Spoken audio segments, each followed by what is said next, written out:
Welcome to Jade Learning. My name is Jeff Simpson, and today we are discussing two new tables in the 2015 version of the NFPA 70E, Standard for Electrical Safety in the Workplace. Table 130.7 C15AA and Table 130.7 C15AB can sometimes be used instead of performing an incident energy analysis in order to, first of all, determine is personal protective equipment even required for the task I have to do, and then second, if it is required, what level of PPE do I need and what is my arc flash boundary? Remember, anytime we are inside the arc flash boundary, we have to wear personal protective equipment or PPE.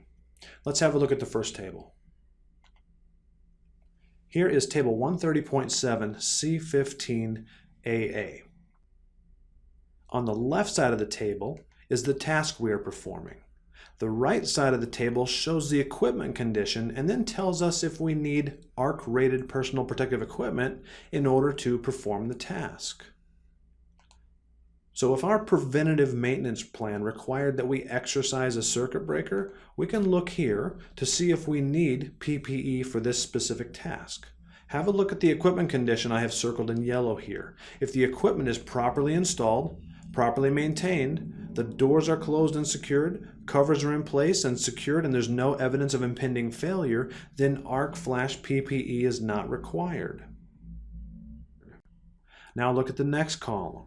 If we wanted to simply exercise a circuit breaker, but we noticed that the equipment wasn't properly installed or maintained, or maybe we had evidence of a possible equipment failure, like some overheating or maybe some circuit breakers that were hot to the touch, then we would have to wear proper PPE in order to do the task. Once we determine that PPE is needed, then we can look at this table, 130.7 C15AB, in order to determine what level of PPE is needed and what the distance of that arc flash boundary is. On the left-hand side of this table is the specific equipment and the conditions or parameters that apply to our installation. On the right-hand side, we have our arc flash PPE category and the arc flash boundary. So for example, have a look at what I have circled in red here. All right, here's a blow-up of it. If we are working on a 240 volt panel board and we have no more than 25,000 amps of available fault current, and our clearing time for the overcurrent device protecting it could clear the fault or open within 0.03 of a second, 2 cycles of a sine wave, and the working distance from the equipment to our face or chest was at least 18 inches, then we would need to wear Category 1 ARC-rated PPE, and the arc flash boundary would be 19 inches. Now, in order for us to even be able to use this table, we have to do a little bit of homework. We have to know what the available fault current is. Have a look at those parameters again.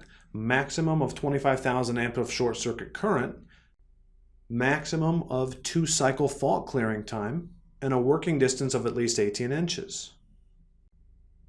So how much is the available fault current?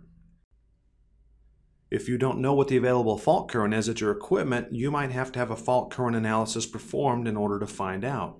We also have to know certain performance characteristics of our overcurrent device protecting the equipment.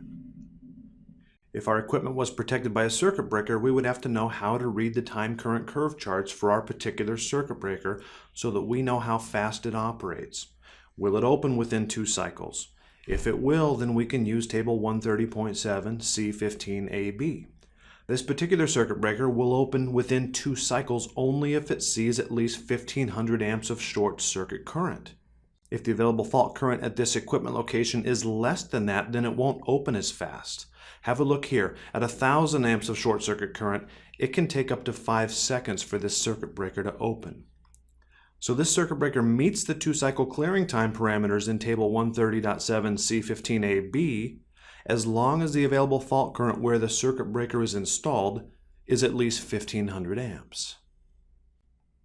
Also, the clearing time for circuit breakers is dependent on proper breaker maintenance. If the circuit breaker hasn't been exercised and maintained properly, then the opening time can be anybody's guess. What's my working distance? How close will I physically be working to that arc source? Have a look at the image here. If I needed to squeeze in between this multi-section electrical service and that wall in order to access those equipment grounds, maybe I had to tighten them up, How close will I actually be working to that arc source? Do I have 18 inches or more? If I have 18 inches or more, then I can use the table. If I don't have 18 inches or more, or if I'm not sure, then an incident energy analysis would have to be done in order to determine the arc flash boundary and appropriate level of PPE instead of using the table. Thanks for watching. Have a good day and be safe.